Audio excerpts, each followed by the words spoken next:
along the floor and ended up crashing, stopping with my head. It hit something. I didn't know what it was at the time. There's a big rock here, guys! It's a rock! Oh, where the thing? Something happened because there was a second or two I don't remember. Maybe it was just the shock of it. I don't know. Found the thing! Yeah. But this is no joke. This is serious. Water was starting to come in the aft section where you can see the watertight bulkhead in towards the two rudders and the steering cables. I can see this water starting to come through, holding on. A lot of seriously bad impacts were happening. You want to ease that off, Nico? Big wave!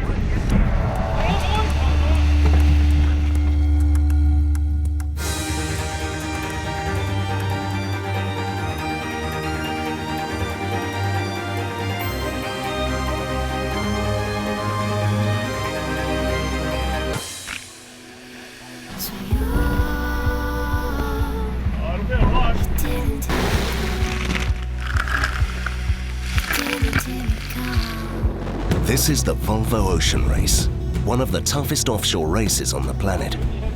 3 months ago, 7 teams left Alicante, Spain.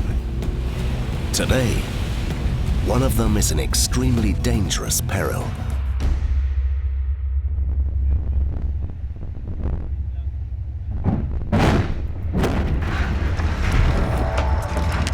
Holy shit, I can't believe this. I can't actually fucking believe this is happening. Okay, so... Guys can hear me. I don't know what's happening, but I'm pretty sure we're getting off quickly. It's not looking good for us.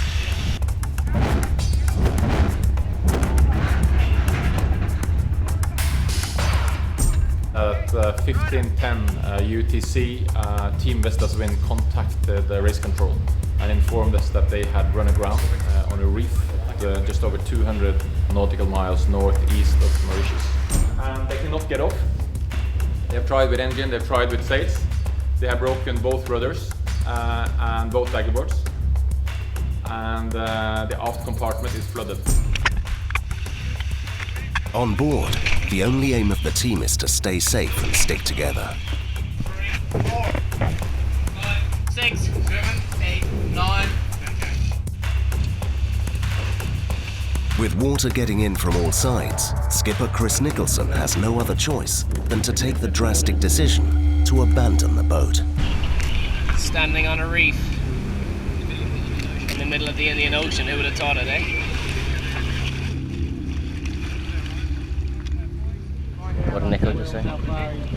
Something about there might be shacks around. And he wasn't joking, was he? I don't think he was joking.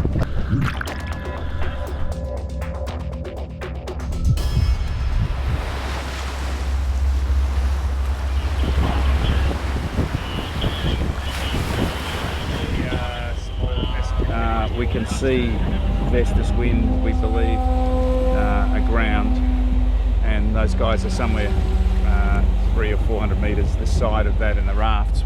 We're waiting on the Coast Guard. So we were already pretty nervous about it. We could see the boat quite clearly leaning over at a terrible angle with large breaking waves just to weather of it.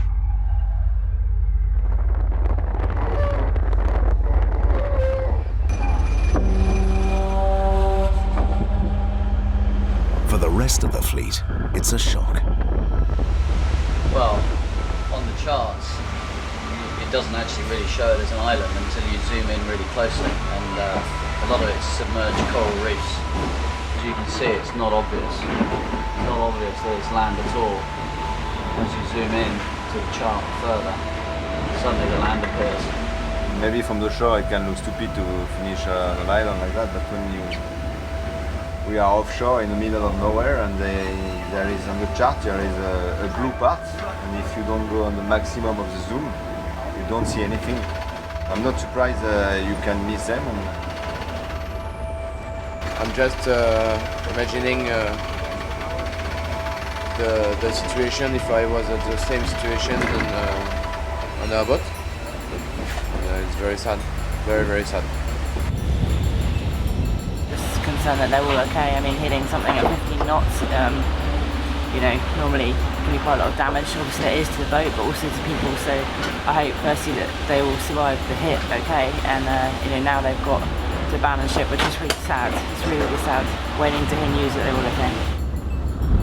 I didn't even know how the boat will be, so hopefully they get it back, but like what I said, it's a pretty remote place over there as well. There is no harbours, there's to be ships that to be salvaged, so that's all second guessing. So, but most important is that hopefully nobody got injured and that the crew is safe, but we haven't had a report from that, so cross fingers for them.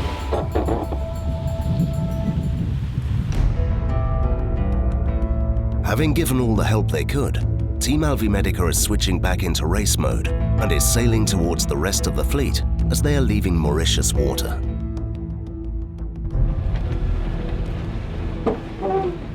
For the fleet, the incident is not taken lightly, but the reality of the race is quickly catching up. And even though the sun is shining in the Indian Ocean, navigator Libby has a scheme to cheer up her teammates by bringing some Christmas spirit on board.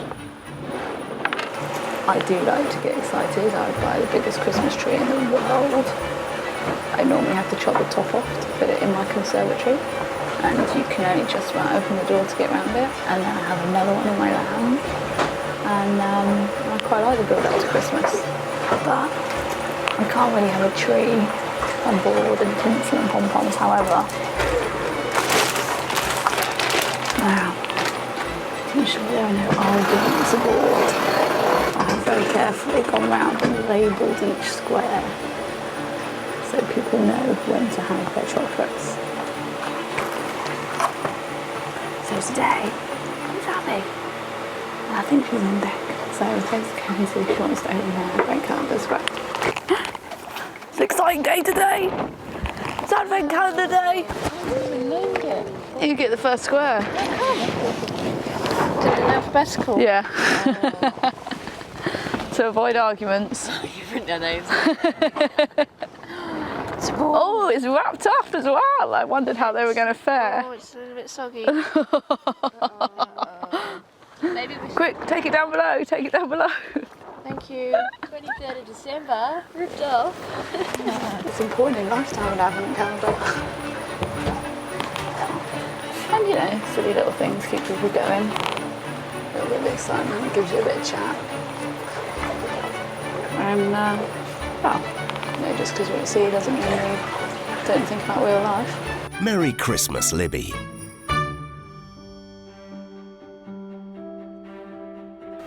Thousands of miles away from the fleet in China, Dongfeng's sailor Wolf is using his time off the boat for a very special reason. I came here to meet my girlfriend and I didn't tell her, and I hope I can surprise her.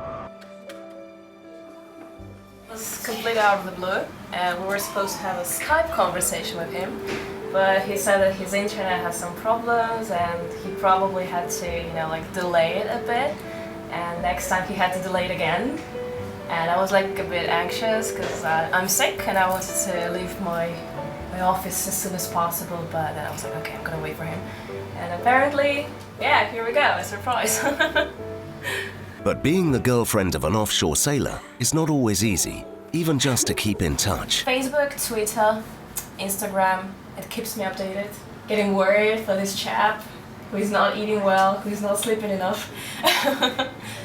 Taking a rest from sailing means that Wolf can reflect on his race experience. For me, the first leg for me is very important because this will be the first real race, start of the Volvo auto race, and it's also start of my dream.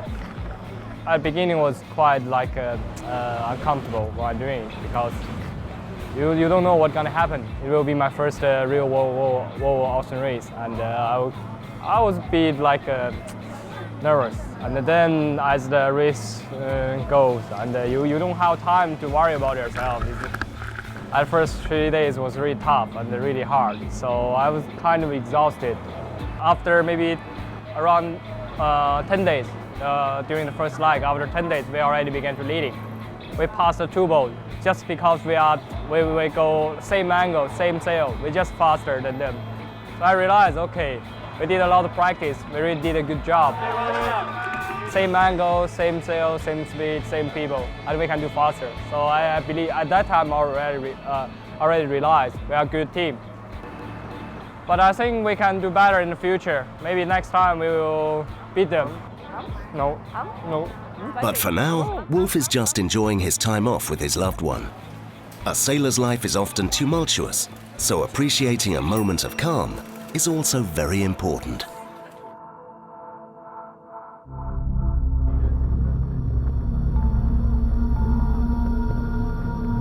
Back in the Indian Ocean, on board Team Alvimedica, the crew is receiving unexpected visitors of the night. Around sunset, we had 1 or 2 birds come by the boat. We were wondering if we were lucky, if it had something to do with the breeze we had. But they've slowly been amassing their army, and now we've been under attack by hundreds of these things. They must think we're a tree or something. What do you make of all this, Will? You're the scientist. Well, it's like someone stole these guys' island and they feel like they need a new island and we're it. Now we have to defend the boat. Yeah. If they come down under the first predator, probably we have to abandon the boat. I'm serious. Pushed to his limits, Alberto decides to take action in a bid to find out who's behind the invasion.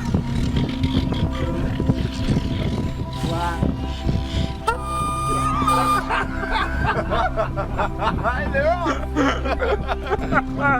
Oh my God. If they keep going in this way, in a few hours we have crocodiles on the deck, everything. Elephants. We have lost control of the mast. Yeah, we've lost completely the control of the mast. I got you, Emo. Who is the boss? Who is the boss? You tell you the boss. You have to tell that. Why are you here? Who sent you? Who sent you? Who sent you here? The girls. SCA, it is. My friend. Okay. It's strong. It is strong. It is strong. Tell them to go away. Ah! We're attacking. Come what may, a Volvo Ocean Race sailor can sleep through pretty much any distraction. We're going to sleep. With this noise. As the fleet heads into the northern part of the Indian Ocean, it's time again for King Neptune to collect his due as they cross the equator.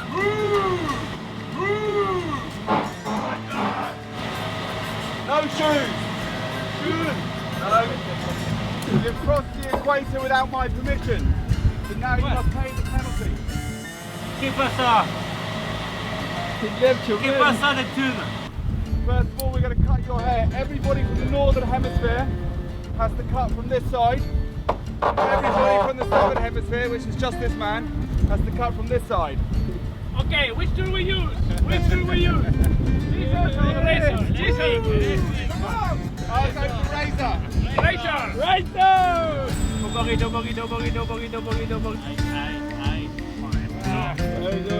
Ah, it's not beautiful this. That's good. Hold on, we haven't done it yet. It's not beautiful.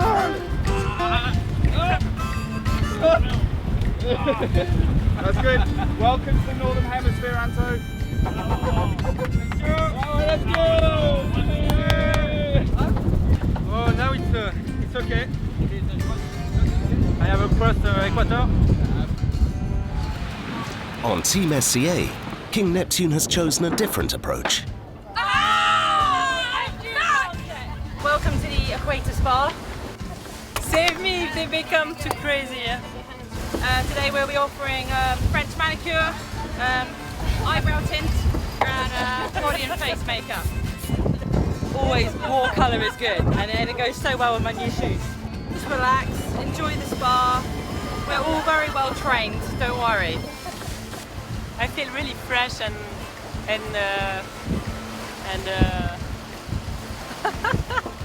Relax. and beautiful.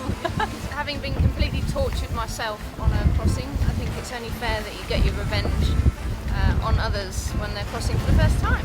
This is the way it works.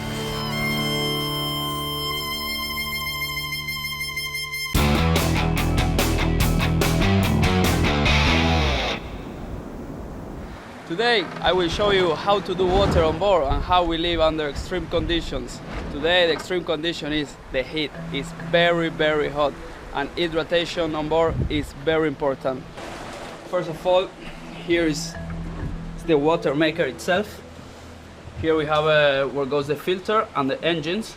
This is one of the filters. This is a spare one. We have this one in case that one gets with bad water or with something, and we have to change it. And that water start going into, we have two options. We can put it in test mode, or we can put it to the tank. This tank can hold 42 liters and takes approximately 55 minutes to fill it up. How do we know if we need water on board? Basically by human alarm. That's the moment I need to do water on board. So we go to the B&G control panel and we go to season, control monitor, house, water maker, on. And that's the sound of the water maker working itself. As you can listen, we should be now in test mode to see if we're getting any water. And as you see, here is the tester.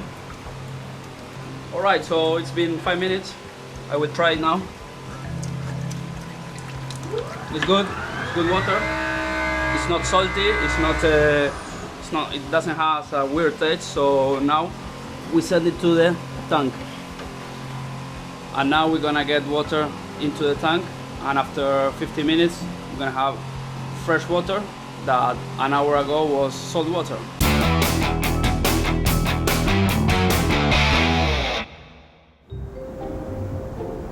On board Abu Dhabi Ocean Racing, Phil Hamer prepares to tackle some teething troubles. It looks like there might be a little bit of a chip on the tooth. Yeah, so we're going to try and cover that up to stop it being so sensitive. It's just a little bit sensitive. A bit of urgent cramming is required before Dr. Phil is ready for surgery. Wendy, I've got to ask, have you ever done this before? Not on a human, not on an animal either. But in practice at the medical course we did a bit of this.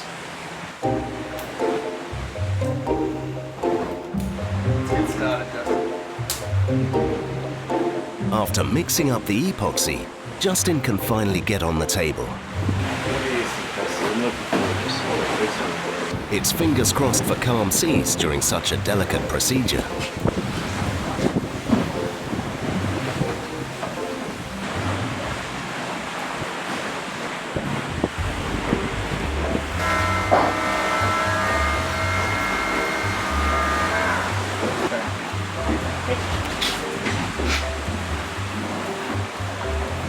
Supposed to say it feels great. Phil did an amazing job.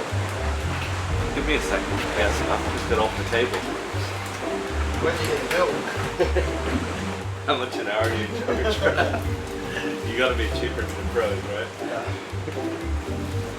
Call that fee. Call that fee. Indian Ocean. Had a bit of a look. It looked like maybe there was a chip in one of the teeth and maybe a hole. So we got the dental kit out, mixed up some epoxy and filled the holes and tried to cover up the chip to make it less sensitive. So fingers crossed it worked, otherwise we'll just have to hold on for another 2 weeks.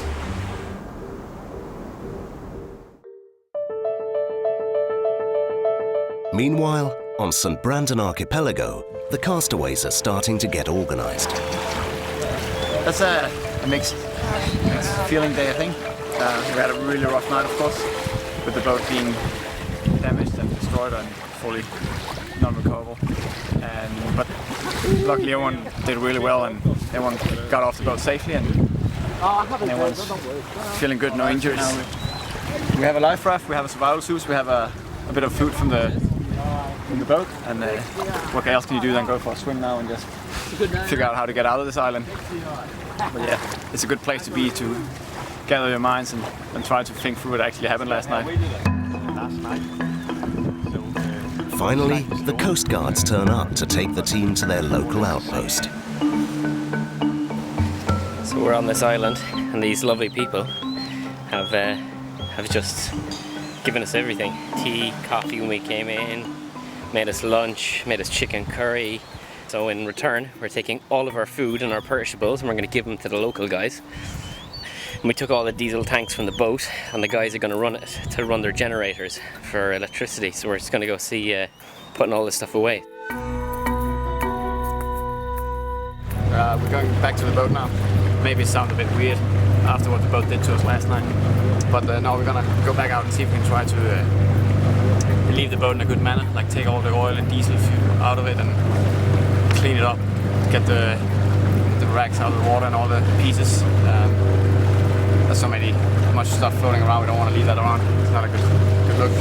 And then see if we can recover some of the personal gear on the boat and get all the food bags and bring them back to the locals here.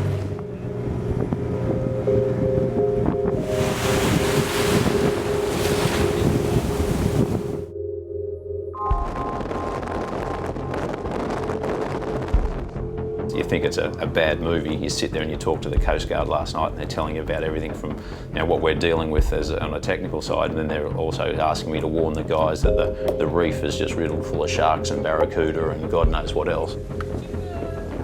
It's like one of these situations, you want to fix it now, but the reality is you can't get what you need there now. There's the process, and unfortunately, while the process is happening, we've still got 9 guys sitting basically in a sand pit out in the middle of the Indian Ocean that they are still the priority. Up here, it's missing up until the keel frame, and then from the keel frame forward, it's fully, and of course you'll see each wave. So you can see out where the waves are breaking was where we initially ran aground. We hit there, the boat spun at 180, and then we basically pounded our way in till the edge, and it probably took 3-4 hours, and we were getting massively smashed around there, and then the bulb finally broke off.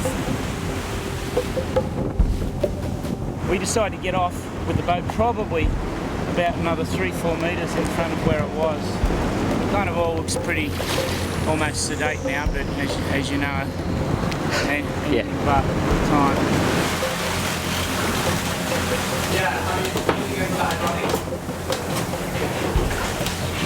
Sorry. Basically, I guess the perishables, like the batteries, all the oil off the boat, things that the boat may break up a bit and float away. But the job's not finished yet. Like, this is just the start of it to get what we can now, and we're going to be back. There you go.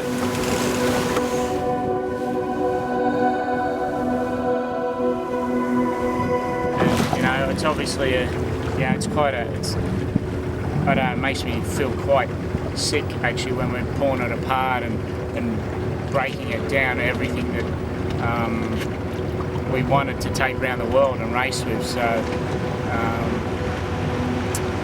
but we are where we are and we're doing it, so that's something to be proud of with the team.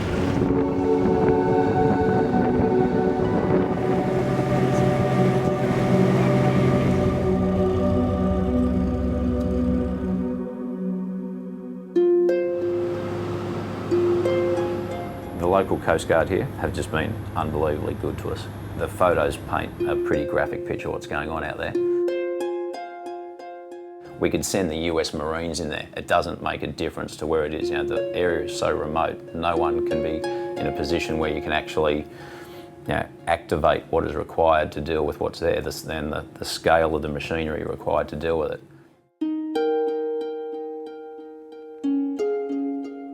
On land, shore manager Neil Cox has his hands full with organising the rescue operation.